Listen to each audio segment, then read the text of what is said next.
Hello and welcome to another podcast with The Diplomat. I'm Luke Hunt, and today I'm speaking with Craig Skean, an illustrious journalist with a terrific history across Southeast Asia. Originally from Australia, he's worked for Australian Associated Press, the Sydney Morning Herald and many others. Craig, welcome to the program. Thanks, Luke.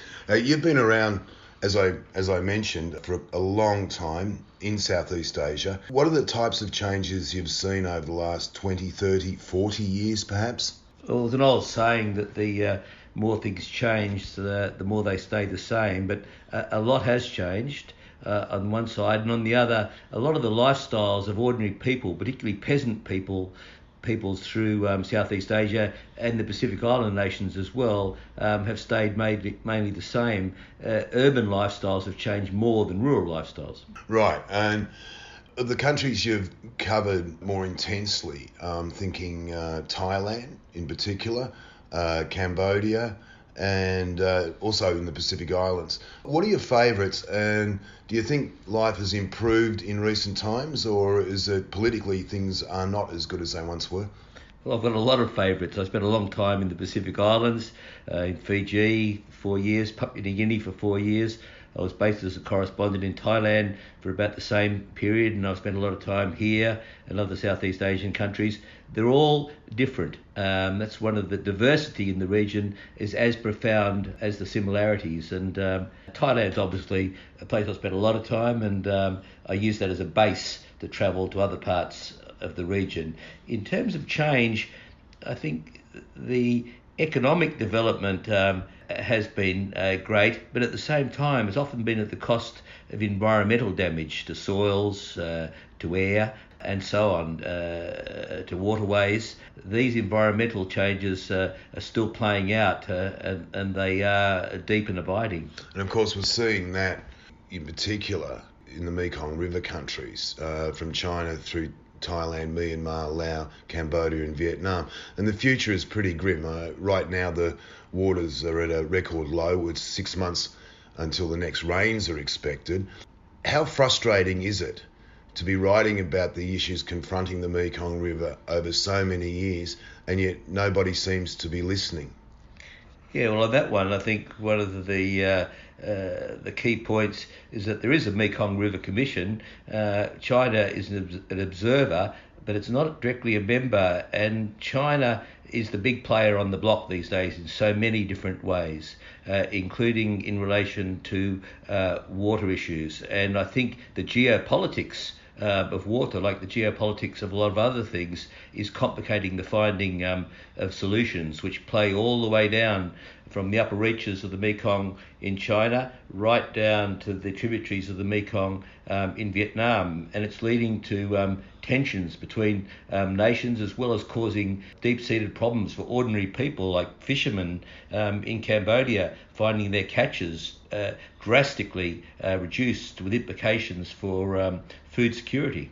Right, and there's 70 million people in the Mekong Delta, and another big issue they're facing, particularly towns built along the banks, is that with all the dams, the silt is not being replaced, and as what water does come out rushes down, it's washing away the water banks, and we're seeing great damage done to where people live, and whether or not they can stay there in future is going to become another issue, on top of whether or not they can sustain themselves from a food perspective. That's exactly right. And where people lose food security in regional areas of nations, they're often forced into the cities. We call it urban drift. And then you get complicated problems of overpopulations in Sydney, strained infrastructure, and unemployment pools, social instability. So the implications go not just to what people eat, where they live, but also to the fabric of societies. Right, and the populations of Phnom Penh, I think officially it's 2 million. The reality is it's 5. And I was speaking with contacts, I guess would be the right term, in Ho Chi Minh City the other day, and they were saying that the official population there is 12 million, but the real population is closer to 17 million. And infrastructure, pollution, the urban lifestyle is starting to buckle and creak. Yeah, it's true. And coming back, Vietnam's a slightly different kettle of fish because they have a different type of relationship with China, which is now, of course, the big player on the block. Cambodia, its economy is becoming increasingly intertwined with China. I'm not anti-Chinese as such. Chinese know-how and capital can bring positive development, but can also bring social strains, community strains, and that has implications for the future if it's not very carefully handled. Right, and there's this tendency to rush in where the old line, angels fair to tread, and we've seen the Chinese arrive in vast numbers in Cambodia, and we've also seen them being pushed back home in vast numbers, particularly with the ban on online gambling, which goes back to the casinos opening up en masse in Sihanoukville, where the Chinese have responsible for an enormous construction. I don't think anything quite like it has been seen before, perhaps with the reconstruction of Shanghai about a decade ago. But the sheer numbers is overwhelming the local population, and we're seeing resentment on the rise because of that.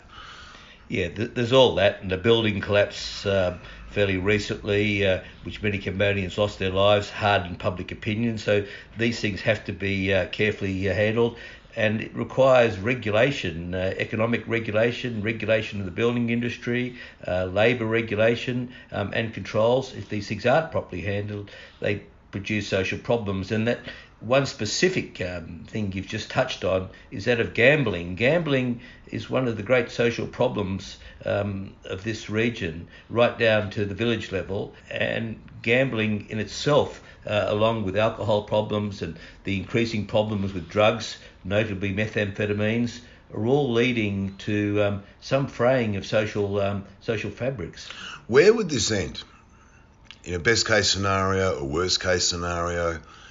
Will it end, or should we just expect that things are going to kind of meander along, rush along? What's your forecast for the next few years? I'm not sure whether we're talking about Cambodia here or the region. We can do both. But in relation to both, we see political strains in Thailand. We see political strains again emerging in Indonesia. Political tensions again emerging in Malaysia, in Myanmar. Ethnic issues abide, the Rohingya being a classic example. In relation to drugs in the Philippines, the so-called war on drugs has led to a deterioration of human rights, with thousands of people murdered in cold blood in an attempt to stem the drug problem, where wiser heads might suggest that less draconian methods are needed to deal with some of these issues, whether it's substance abuse or whether it's gambling addictions or whether it's the problems coming from urban drift and urban living, that more rational, considered approaches are needed, and that just plain law and order responses are often insufficient. Right. While we're on the subject of the Philippines, there was some positive news out there in the last couple of weeks, and that was that the Ampatuan clan were found guilty and sentenced to murder for the extraordinary massacre that took place down in Maguindanao. And I know you had quite a lot to do with the coverage of that story. Oh, it was shocking. I think it was 57 or 58, depending on the count. People died. About 30 of them were media practitioners. The circumstances were that a rival candidate for the governor of that Maguindanao region was going to register as a candidate. They were wiped out in a gruesome and violent way and disposed of in a mass grave, scraped out by earth-moving equipment in anticipation of the killings, because a local warlord had developed prospered in a climate of immunity, delivering political power to people in Manila in return for being allowed to run a private army. Now, this is not entirely new in Southeast Asia. We've seen private armies becoming a plague in places like Myanmar, even in Indonesia and other places where corruption leads to individuals becoming incredibly wealthy and powerful and rising above the rule of law, often at the expense of ordinary people. Right. The court case dragged on for a long, long time, to the point where including ourselves. I mean, anybody who works in the media industry couldn't help but be extraordinarily upset by what had happened and the deep frustrations that followed with a court case that seemed to drag on. There was a point there where Andal Senior and Pat Chouan, the head of the clan, was basically living a life of luxury from a prison cell, ordering pizzas, women, anything he really wanted. But the courts finally do seem to have done their job. Yeah, I think that case even shocked hardened Filipinos used to a culture of violence. The details were shocking. Pregnant women were killed, women were raped, macheted, they were killed with swords. You know, it was just abominable. The fact that at the end of the day, the senior member of the family, Andal Patjuan Senior, did die without a verdict, but his son, who was the madman, the centre of the slaughter, was given a life sentence along with others, and hopefully that might signal some progress in a return to law and order. But on the other hand, the state has engaged in wholesale slaughter in the so-called war against drugs, initially very popular because drugs had reached epidemic, drug addiction and drug trafficking had reached epidemic proportions. But the population became jaded with that because they saw innocent people being swept up. It was that fact more than the killing of so-called drug lords per se. And the other thing was that it was mostly the small fry who were being killed, not the top echelons who were able to buy their way out of trouble. So the Philippines has still got a lot of trouble with law and order issues, with justice issues. The fact that the international community keeps watch on these things and can, to some extent, embarrass these countries internationally is a good thing, in my opinion, because maybe things would be worse if it wasn't for international pressure, even international organisations such as the United Nations and human rights groups such as Human Rights Watch, who do a great job spotlighting these abuses in an attempt to at least stem abuses, if not end them altogether. Right, and of course, in Malaysia a few weeks ago, we saw the Maria Exposto verdict, where she was the victim of an online scam. She unwittingly ferried drugs from China on her to Australia, but en route in KL she was caught. She was innocent, but there was a time when that type of innocence may not have emerged in court, and I think thankfully she was released and let go, but she still went through a 5-year ordeal. What I'm kind of getting at is that a lot of us can be highly critical of Southeast Asia, and not without reason, but when we look at, say, the court results regarding Maguindanao in the Philippines, the Exposto verdict in Malaysia, and we do have the generals in Myanmar on trial in the International Court of Justice for genocide, which might indicate that at least something is being done. People are trying, and it's perhaps not all doom and gloom. Yeah, I think I'd like to touch on 2 points there.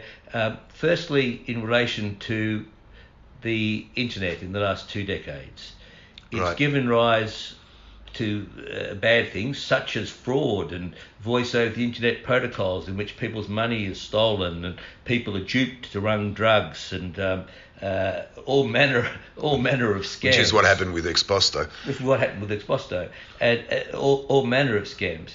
But at the same token, the internet's given rise to social media as a way of networking people. It's given opportunities for improvements in healthcare delivery and so on, and new economic opportunities.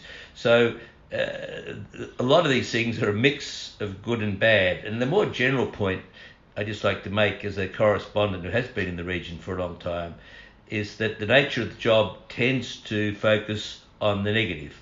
I think sometimes we should pause and look at some of the positive things. And among those, the people of this region are generally friendly, open to outsiders, and welcoming cultures. And I think and that gives rise to civil society, to NGOs, local and foreign, who are trying to do the right thing, trying to improve things for ordinary people.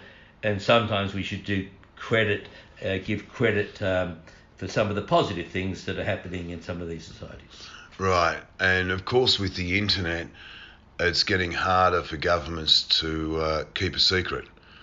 It's getting harder for them to deliver their message, in the sense that you can appeal to one part of the audience and insult another part of the audience, and everyone's heard what they've said. How has the digital era and the internet impacted on the way you do your job? And bearing in mind that Craig does everything. You've done a lot of video work, film, audio, and I think your main raison d'etre is writing.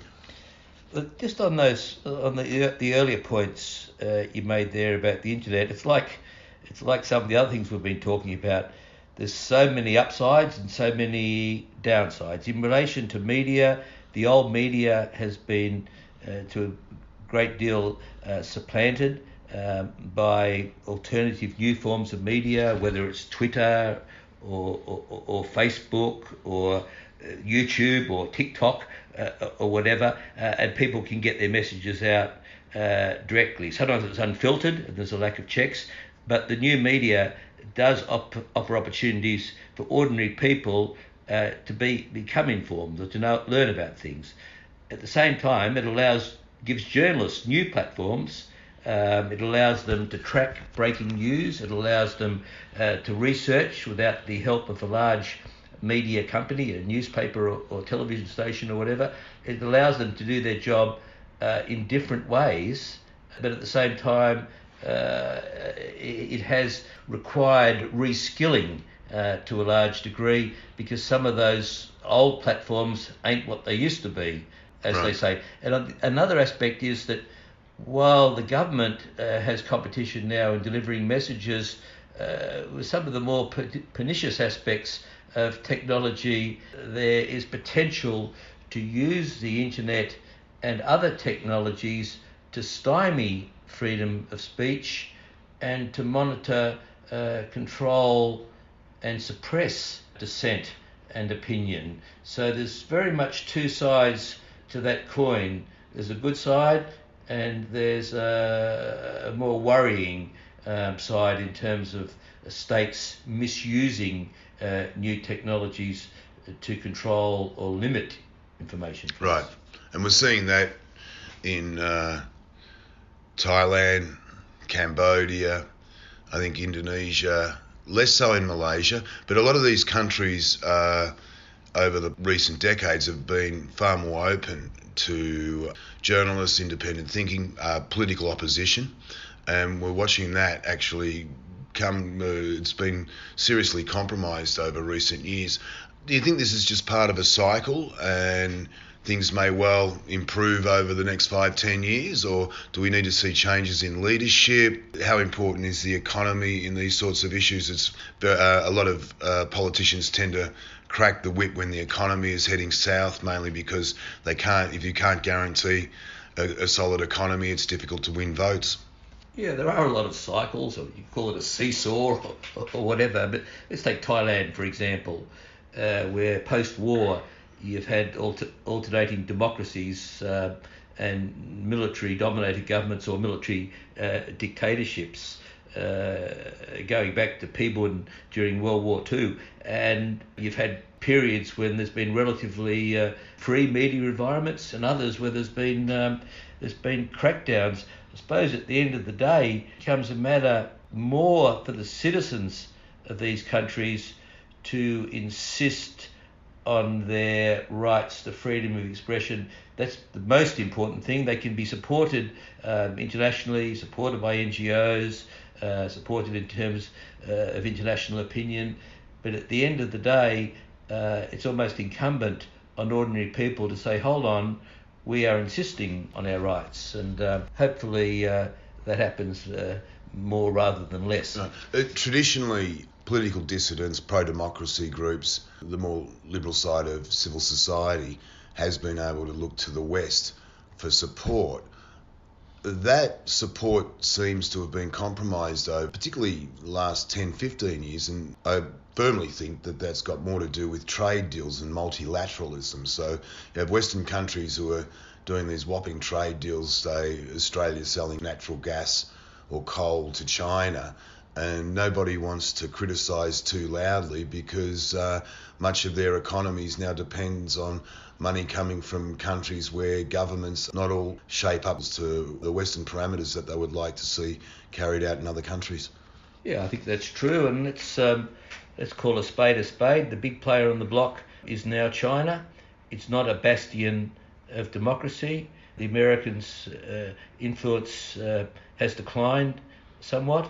Even the Americans are preoccupied with trade and other relations with China. So geopolitics does impact on how the international community, and particularly specific governments, view regimes. Even if they're not democratic, if they're convenient, they'll sometimes be supported at the expense of principle.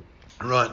Just to throw in a slightly curlier one, I think the United Nations has been rather quiet in recent years, particularly with the appointment of a new chief. Has the role of the UN diminished? Has its need diminished? If you go back, say, 20 years ago, it was quite active in third world countries and resolving conflicts. People would wait with a bated breath for its reports on whether countries are doing well or not doing well. These days it seems to have gone very quiet. Do you think there is a greater role for the UN to play in regional politics, or is it just time for it to butt out? Well, of course, here in Cambodia, it did play a significant role during the UNTAC period in an attempt to usher in democracy after the shocking rule of the Pol Pot and the Khmer Rouge in the second part of the 1970s. Even that was efforts to deal with the situation here in Cambodia, other problems in Africa, in many developing countries, was always hamstrung to some extent by the veto in the Security Council and the relationships particularly involving the United States, Russia and China in the Cold War, and nothing has really changed that much since. The Cold War has ended, but those big rivalries at the top restrict the ability of the United Nations to solve problems, because the veto still exists. There are now strained relations between the United States and China. There's some rapprochement between China and Russia. There are some positive things happening. The individual organisations within the UN, such as UNHCR, still try to do their best to deal with the massive refugee movements, not just from this part of the world, but from Africa into Europe, from the Middle East into Europe. We've now got big refugee movements in Latin America. So these are huge issues. To some extent, the refugee issues are less hamstrung these days by some of that big power rivalry. Everyone recognises there's a problem, and I think there's some positive things happening, even though the numbers are massive. The other UN organisations, their record is mixed, but I'm one of the people that still believe we need an organisation like the United Nations, and we'd be worse off without it. And of course, one of the greatest issues confronting Southeast Asia, say 20, 30 years ago, was the extent of deep poverty right across the region. Now, a lot of that has been addressed. Deep poverty still exists, but not at the same level. Meanwhile, there has been a rise in the mercantile classes, the urbanisation. A lot of people now have a route out of poverty, but at the same time, at the higher end, some people have amassed enormous wealth, and there is this tremendous wealth gap now that never existed before between the extremely rich and the very poor. Is that likely to continue, or what are the potential ramifications of that over the coming years? Well, in many places, the evidence is that the wealth gap is growing rather than shrinking in terms of, if you count the number of billionaires and the amount of percentage of GDP they account for compared to the people right at the bottom, it's actually grown. The middle class in many of these countries is also growing, which is not a bad thing. But the people right at the bottom of the heap arguably often miss out. Some countries have safety valves. In the case of the Philippines, some 10% of their adult population have actually left to work in other countries, whether it's the Middle East or Europe. And that's increasingly happening in Cambodia and other Indonesia, Bangladesh. Yes, this labour mobility is quite profound. Many families, one or both parents are working overseas, and grandparents and aunts and uncles in the villages are looking after the children, simply because they have to cross borders in order to earn a livelihood. The Philippines, it helps that a lot of Filipinos speak English. Now we've got the event of borders becoming more open within the Association of Southeast Asian Countries, which offers potential for young people to learn English, which is the new lingua franca of the region, and to develop careers in some of the more developed Southeast Asian economies, such as Singapore. And so on. Or Thailand is now becoming a more developed country. So I think labour mobility, on the whole, it requires regulation, because there's also problems of exploitation and